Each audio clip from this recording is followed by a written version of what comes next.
ನಮಸ್ತೆ ಸ್ನೇಹಿತರೆ, middle class ಫ್ಯಾಮಿಲಿಗೆ ನಿಮ್ಮೆಲ್ಲರಿಗೂ ಸ್ವಾಗತ. ನಾನು ಲಕ್ಷ್ಮಿ. ಇವತ್ತು ಶ್ರಾವಣ ಶುಕ್ರವಾರದ ಮೊದಲನೇ ಶುಕ್ರವಾರ. ಇವತ್ತು ನಾನು ಮನೆ ದೇವ್ರ ಪೂಜೆ ಎಲ್ಲ ಮುಗಿಸ್ಕೊಂಡಿದ್ದಾಯಿತು.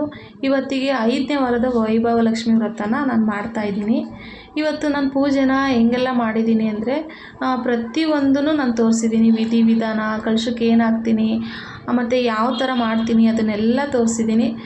2 ವಿಡಿಯೋ ಆದರೂ ಆಗುತ್ತೆ. ಬನ್ನಿ ಅದೆಲ್ಲ ಯಾವ ಥರ ಮಾಡಿದ್ದೀನಿ ಅಂತ ನೋಡ್ಕೊಬರೋಣ. ಮೊದಲನೇದಾಗಿ ನಾನು ಮನೆ ದೇವ್ರ ಪೂಜೆ ಎಲ್ಲ ಮುಗಿಸ್ಕೊಂಡು ಅದಾದಮೇಲೆ ನಾನು ಮೊದಲು ಪ್ರಸಾದಕ್ಕೆ ರೆಡಿ ಮಾಡ್ಕೊಬಿಡ್ತೀನಿ.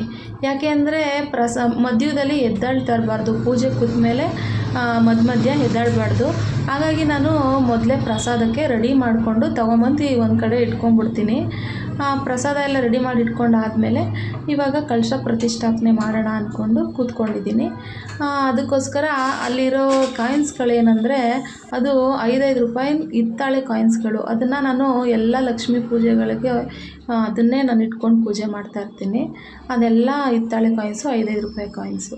ಅದಾದಮೇಲೆ ನಾವು ಕಳಶ ಪ್ರತಿಷ್ಠಾಪನೆ ಯಾವ ಥರ ಮಾಡೋಣ ಅಂದರೆ, ನಾನು ಮೊದಲೇ ಅಷ್ಟದಳ ರಂಗೋಲಿ ಮೇಲೆ ಒಂದು ಹಿತ್ತಾಳೆ ತಟ್ಟೆಲಿ ಅಷ್ಟದಳ ಪದ್ಮ ರಂಗೋಲಿನ ಅರಿಶಿಣದಲ್ಲಿ ಬಿಡಿಸ್ಕೊಂಡು ಅದ್ರ ಮೇಲೆ ಮಧ್ಯಕ್ಕೆ ಅರಿಶಿನ, ಕುಂಕುಮ, ಅಕ್ಷತೆ, ಹೂವನ್ನ ಹಾಕ್ಕೋಬೇಕು. ಯಾಕಂದರೆ ಅಲ್ಲಿ ಕಳಶ ಪ್ರತಿಷ್ಠಾಪನೆ ಮಾಡೋದಕ್ಕೋಸ್ಕರ ಇಷ್ಟೆಲ್ಲ ಮಾಡಲೇಬೇಕು. ಕಳಶ ಪ್ರತಿಷ್ಠಾಪನೆ ಮಾಡೋಕ್ಕೆ ಮೊದಲು 2 ಆ ಕಡೆ ಈ ಕಡೆ ದೀಪನ ಹಚ್ಚಿಟ್ಕೋಬೇಕಾಗುತ್ತೆ. ನಾನು ಆ ದೀಪನ ಹಚ್ಚಿಟ್ಕೊಂಡಾದಮೇಲೆ ಮೊದಲೇ ಕಳಶನ ಕೆಳಗಡೆ ಅರಿಶಿನ ಕೊಂಬು ಕಟ್ಕೊಂಡ್ಬಿಟ್ಟು ನಾನು ರೆಡಿ ಮಾಡಿಟ್ಕೊಂಡಿದ್ದೆ. ಯಾಕಂದರೆ ನಾನು ಕೆಳಗಡೆ ಕೂತಿದ್ದೀನಿ, ಹೈಟ್ ಸಾಕಾಗಲ್ಲ ಅಂದ್ಕೊಂಡು ಇಲ್ಲೇ ಕೆಳಗಡೆ ಒಂದು ಮಣೆ ಮೇಲೆ ಅರಿಶಿನ ಕೊಂಬನ್ನ ಕಟ್ಕೊಂಡು ಕಳಶಕ್ಕೆ ರೆಡಿ ಮಾಡಿ ಇಟ್ಕೊಂಡಿದ್ದೆ. ಅದನ್ನು ಆ ಅಕ್ಕಿ ಮೇಲೆ ಪ್ರತಿಷ್ಠಾಪನೆ ಮಾಡ್ಕೋಬೇಕು. ಇನ್ನು ಹಿಂದ್ಗಡೆ ಒಂದು ಬುಕ್ನ ಇಡಬೇಕಾಗುತ್ತೆ. ಯಾಕೆಂದರೆ ವೈಭವ ಲಕ್ಷ್ಮಿ ಬುಕ್ನ 2 ತೊಗೋಬೇಕು. ಒಂದು ನಾವು ಪೂಜೆ ಮಾಡಿ ಓದ್ಕೊಂಡು ಪೂಜೆ ಮಾಡೋದಕ್ಕೊಂದು, ಇನ್ನೊಂದು ಹಿಂದ್ಗಡೆ ನಾವು ಬುಕ್ನ ಇಡಲೇಬೇಕು. ಅದನ್ನು ವೈಭವ ಲಕ್ಷ್ಮಿ ಪೂಜೆ ಅಂದರೆ ಅದನ್ನು ಇಡಲೇಬೇಕಾಗತ್ತೆ. ಆ ತಾಯಿ ಫೋಟೋ ಮತ್ತು ಹಿಂದ್ಗಡೆ ಚಿತ್ರ ಇರುತ್ತೆ ಒಂದು ಲಕ್ಷ್ಮಿದು, ಅದನ್ನು ಇಡಲೇಬೇಕು ಈ ಪೂಜೆಗೆ. ಹಾಗಾಗಿ ನಾನು ಅದನ್ನು ಹಿಂದೆ ಇಟ್ಕೊಂಡಿದ್ದೀನಿ. ಅದಾದಮೇಲೆ ಬಳೆ ಇಟ್ಕೋತಾ ಇದ್ದೀನಿ. ಈ ಬಳೆ ನಾನು ಮೊದಲನೇ ವಾರ ಪೂಜೆ ಮಾಡಿದಾಗ ಸ್ಟಾರ್ಟಿಂಗಲ್ಲೇ ನಾನು ತೊಗೊಂಬಂದಿದ್ದ ಬಳೆ, ಅದೇ ಬಳೆನ ಕೊನೆವರೆಗೂ ಇಟ್ಟು ಪೂಜೆ ಮಾಡಬೇಕು ಅಂತ ಅಂದ್ಕೊಂಡು ಅದನ್ನೇ ಇಟ್ಕೋತಾ ಇದ್ದೀನಿ, 6 ಬಳೆನ. ಅದಾದಮೇಲೆ ಕಳಶದೊಳಗಡೆ ಮೊದಲನೇದಾಗಿ ಅರಿಶಿನ ಮತ್ತು ಕುಂಕುಮ, ಅಕ್ಷತೆ, ಹೂವು ಹಾಕ್ಕೋಬೇಕಾಗುತ್ತೆ. ನಾನು ಅರಿಶಿನ, ಕುಂಕುಮ, ಅಕ್ಷತೆ ಹಾಕ್ಕೊಂಡು 10 ರೂಪಾಯಿ ಹಿತ್ತಾಳೆ ಕಾಯಿನ್ ಹಾಕ್ಕೊಂಡೆ. ನಿಮ್ಮ ಹತ್ರ ಬೆಳ್ಳಿ ಕಾಯಿನ್ ಏನಾದ್ರು ಇತ್ತು ಅಂದರೆ ಅದನ್ನು ಹಾಕ್ಕೋಬೋದು. ನಾನು 10 ರೂಪಾಯಿ ಕಾಯಿನ್ ಹಾಕ್ಕೊಂಡೆ. ಅದಾದಮೇಲೆ ಒಂದು ಬೆಟ್ಟಡಿಕೆ ಮತ್ತು ಅರಿಶಿನ ಕೊಂಬು ಇದಿಷ್ಟನ್ನು ಹಾಕ್ಬಿಟ್ಟು ಒಂದು ಗುಲಾಬಿ ಹೂವು ಹಾಕಿದ್ರೂ ಹಾಕ್ಬೋದು. ತಾವರೆ ಹೂವು ಹಾಕಿದ್ರೆ ಇನ್ನೂ ಶ್ರೇಷ್ಠ. ನನ್ನ ಹತ್ರ ತಾವರೆ ಹೂವು ಇತ್ತು, ನಾನು ಅದನ್ನೇ ಹಾಕ್ಕೊಂಡೆ.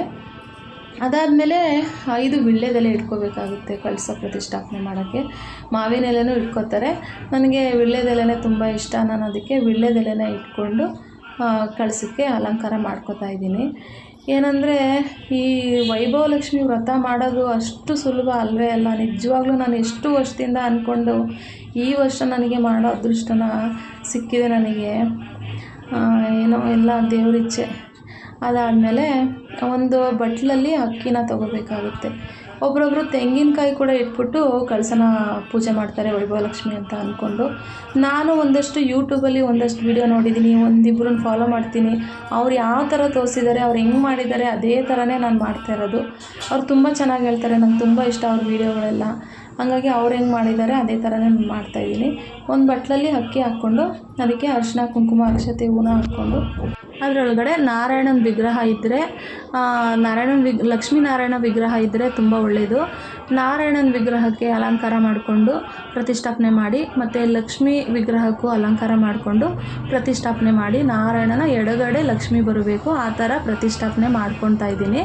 ಅದಾದಮೇಲೆ ಅದರೊಳಗಡೆ ಬಟ್ಲೊಳಗಡೆ ನಮ್ಮ ಹತ್ರ ಏನಾದರೂ ಚಿನ್ನ ಇದ್ದರೆ ಚಿನ್ನ ಇಡಬೇಕು. ವೈಭವ ಲಕ್ಷ್ಮಿ ಅಂದ್ರೇ ಚಿನ್ನನ ಇಟ್ಟು ಪೂಜೆ ಮಾಡೋದೇ ವೈಭವ ಲಕ್ಷ್ಮಿ ಪೂಜೆ.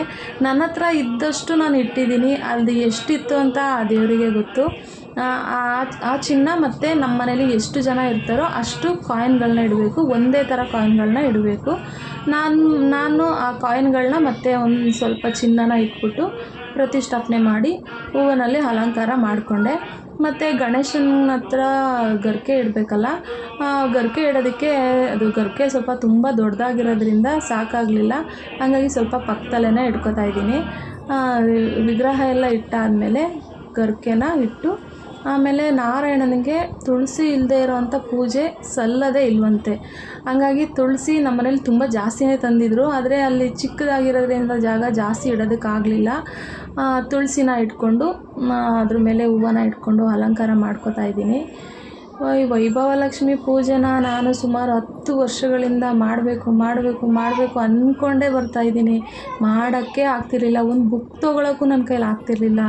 ಇವಾಗ ಅದು ಯಾವ ಥರ ದೇವರು ಅನುಕೂಲ ಕೊಟ್ಟು ಆಶೀರ್ವಾದ ಕೊಟ್ಟರೋ ಗೊತ್ತಿಲ್ಲ, ಇವಾಗ ನನಗೆ ಮಾಡೋ ಅದೃಷ್ಟ ಸಿಕ್ಕಿದೆ.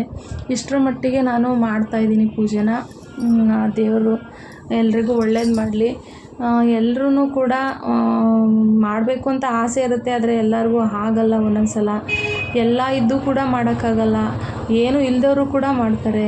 ಆ ಥರ ಪೂಜೆ ಮಾಡಬೇಕು ಅಂದರೆ ಸುಮ್ಮನೆ ಅಲ್ಲ, ಅದು ದೇವ್ರ ಒಪ್ಪಿಗೆ ಇರಲೇಬೇಕು. ಹಾಗಾಗಿ ದೇವ್ರ ಒಪ್ಪಿಗೆ ಇಲ್ಲದೆ ಒಂದು ಉಲ್ಕಡ್ಡಿನೂ ಅಲ್ಲಾಡಲ್ಲ ಅಂತಾರೆ. ಆ ದೇವರು ಒಪ್ಪಿಗೆ ಇಲ್ಲದೆ ಇರೋದಕ್ಕೆ ನಾನು ಇಷ್ಟು ದಿನ ಏನೂ ಮಾಡೋಕ್ಕಾಗಿಲ್ಲ ಅನಿಸುತ್ತೆ. ಇವಾಗ ಆ ದೇವರ ಒಪ್ಪಿಗೆ ಇರೋದ್ರಿಂದ ನಾನು ಈ ಪೂಜೆ ಮಾಡ್ತಾಯಿದ್ದೀನಿ. ವೈಭವಲಕ್ಷ್ಮಿ ಪೂಜೆ ಆಗಲಿ, ವರಮಹಾಲಕ್ಷ್ಮಿ ಪೂಜೆ ಆಗಲಿ, ನಾನು ತುಂಬಾ ಕಾಡಿಸಿನೇ ನನ್ನ ಹತ್ರ ಆ ದೇವರು ಪೂಜೆ ಮಾಡಿಸ್ಕೊಂಡಿದ್ದಾರೆ ಅಂತ ಹೇಳ್ಬೋದು. ನಾನು ವರಮಹಾಲಕ್ಷ್ಮಿ ಪೂಜೆ ಮಾಡೋಕ್ಕೆ ಸ್ಟಾರ್ಟಾಗಿ 3 ವರ್ಷ ಆಯಿತು. ಇದು ಮತ್ತು ತಿರುಪತಿನೂ ಅಷ್ಟೇ, ನಾನು 10 ವರ್ಷದಿಂದನೂ ತಿರುಪತಿಗೆ ಹೋಗಬೇಕು ಅಂದ್ಕೊಂಡು ಹೋದ ವರ್ಷ ಅಷ್ಟೇ ನನ್ನ ಆಸೆ ನೆರವೇರಿತು. ವೈಭವಲಕ್ಷ್ಮಿ ವ್ರತನೂ ಅಷ್ಟೇ ಈ ವರ್ಷ ನೆರವೇರಿತು ನನ್ನ ಆಸೆ. ನಿಜವಾಗ್ಲೂ ತುಂಬ ಖುಷಿ ಆಗುತ್ತೆ ನೆನೆಸ್ಕೊಂಡ್ರೆ. ಈ ವ್ರತ ಮಾಡಿ ಈ ಥರ ಪೂಜೆ ಮಾಡ್ತಿರೋದ್ರಿಂದ ನಂಗೆ ನಿಜವಾಗ್ಲೂ ಸಂತೋಷ ಆಗ್ತಾಯಿದೆ. ಎಲ್ಲರಿಗೂ ಒಳ್ಳೇದು ಮಾಡಲಿ. ಇದೆಲ್ಲ ಅಲಂಕಾರ ಎಲ್ಲ ಮುಗಿದ್ಮೇಲೆ ನನ್ನ ಹತ್ರ ನಾನು ತಂದಿರೋವಂಥ ಹಣ್ಣುಗಳನ್ನೆಲ್ಲ ಇಟ್ಕೊಂಡು ಅದಕ್ಕೆ ದಕ್ಷಿಣ ಇಟ್ಟು 2 ಎಲೆ ಅಡಿಕೆ ಮತ್ತು 11 ರೂಪಾಯಿ ಅಥವಾ ನಮ್ಮ ಹತ್ರ ಎಷ್ಟಿರುತ್ತೋ ಅಷ್ಟು ದುಡ್ಡನ್ನ ಇಟ್ಬಿಟ್ಟು ಒಂದು ಹೂನ ಇಟ್ಬಿಟ್ಟು ದಕ್ಷಿಣೆಗೆ ಇಟ್ಬಿಟ್ಟು ದೇವ್ರ ಮುಂದೆ ಇಡಬೇಕು. ನಾನು ಎಲ್ಲ ರೆಡಿ ಮಾಡ್ಕೊಂಡೇ ಬುಕ್ ಓದೋಕ್ಕೆ ಸ್ಟಾರ್ಟ್ ಮಾಡ್ತೀನಿ. ಆ ಬುಕ್ ಓದ್ಕೊಂಡೇ ರೆಡಿ ಮಾಡ್ತಾರೆ, ಆದರೆ ಅಷ್ಟೊಂದು ಇನ್ನೂ ತಿಳುವಳಿಕೆ ನಮಗಿಲ್ಲ ಅಂತ ಅನಿಸುತ್ತೆ. ನಾನೆಲ್ಲ ರೆಡಿ ಮಾಡ್ಕೊಂಡೇ ನಾನು ಪೂಜೆ ಸ್ಟಾರ್ಟ್ ಮಾಡ್ತೀನಿ. ಅದಾದಮೇಲೆ ಗೆಜ್ಜೆ ವಸ್ತ್ರನ ಹಾಕ್ಕೊಂಡಿರಲಿಲ್ಲ. ಗಣೇಶನಿಗೆ ಗೆಜ್ಜೆ ವಸ್ತ್ರ ಇಟ್ಬಿಟ್ಟು ಗೆಜ್ಜೆ ವಸ್ತ್ರನ ಹಾಕಿಬಿಟ್ಟು ಮತ್ತು ಅಲ್ಲಿ ನಾನು ಪೂರ್ಣ ಫಲ ಇಟ್ಟಿದ್ದೀನಿ.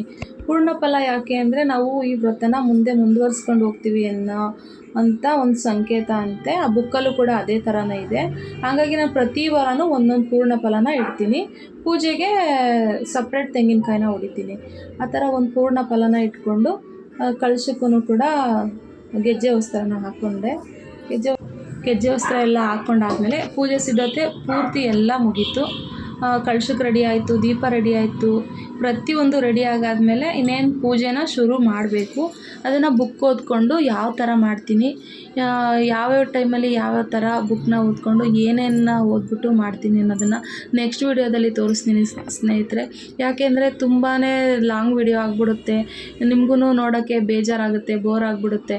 ಹಾಗಾಗಿ ನಾನು ನೆಕ್ಸ್ಟ್ ವೀಡಿಯೋದಲ್ಲಿ ಅದನ್ನು ಯಾವ ಥರ ಮಾಡ್ತೀನಿ ಬುಕ್ ಓದ್ಕೊಂಡು ಅನ್ನೋದನ್ನು ನಿಮಗೆ ತೋರಿಸ್ತೀನಿ, ಆ ವಿಡಿಯೋದಲ್ಲಿ ಹಾಕ್ತೀನಿ.